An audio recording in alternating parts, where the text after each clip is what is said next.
आलिया, सब खैरियत तो है ना? सच बताऊं, हाँ। कुछ मैं परेशान हूं, कुछ तुम्हारी परेशानी थी, कुछ आयरा की, बस इसलिए आ गई। मुझे क्या हुआ है? मैं तो बिल्कुल ठीक हूँ।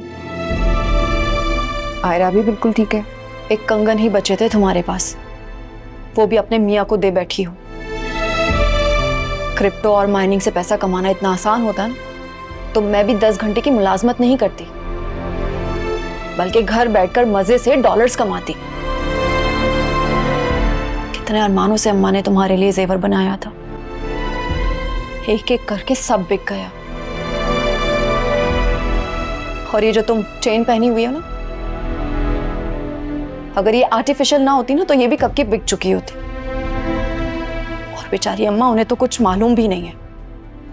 एक बात बताओ, जब आपको पता चलता है ना आपकी शादी किसी गलत इंसान से हो गई, तो आपको जिंदगी सिर्फ सब्र के सहारे गुजारनी पड़ती है। शौहर की मुलाजमत चली गई तो सब्र, कोई ख्वाहिश पूरी नहीं हुई तो सब्र, जेवर बिक गया तो सब्र।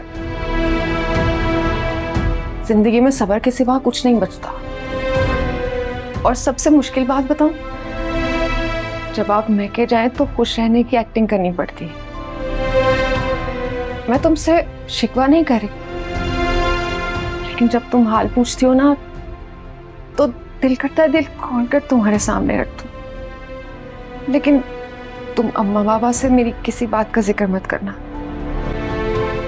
इज्जत बनी है तो बनी रहनी चाहिए। शौहर को जिम्मेदारी का एहसास नहीं है तो क्या हुआ? मुझे तो अच्छी बीवी बनने की जिम्मेदारी निभानी है ना। जिंदगी इस तरह नहीं गुजारी जा सकती सोया। मुझे बड़ा अफसोस होता है जब मैं तुम्हारी और आयरा की छोटी छोटी ख्वाहिशात को कुचलते हुए देखती हूँ। मैं उसकी हर ख्वाहिश पूरी कर सकती हूँ, लेकिन ये सोचकर रुक जाती हूँ कि कहीं उसे ऐसा ना लगे कि उसके वालिदैन उसकी ख्वाहिश पूरी नहीं कर सकते। सही करती हूँ। मैं भी उसे बहुत समझाती हूँ कि यूं बार बार किसी से गिफ्ट लेना अच्छी बात नहीं है।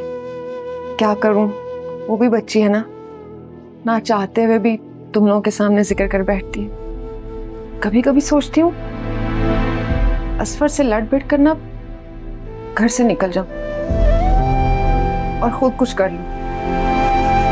फिर तुम्हारी बात याद आ जाती है। सही करती हो, वरना असफर भाई जो थोड़ा बहुत काम करते हैं वो उससे भी जाएंगे।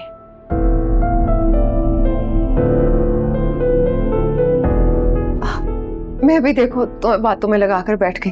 अभी अच्छी सी चाय बना कर लेकर आती हूँ। हाँ ठीक है, वैसे भी मुझे चाय की बहुत तलब हो रही थी। जानती हूँ तुम हमारे बगैर तो रह सकती हो, लेकिन चाय के बगैर नहीं।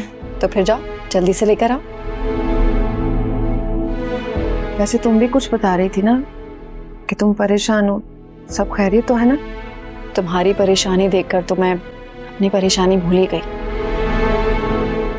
अच्छा चलो, जब ठीक लगे तो बता देना। बहता है जो पलकों से वो आंसू ये कहता है, टूटे जो भरोसा तो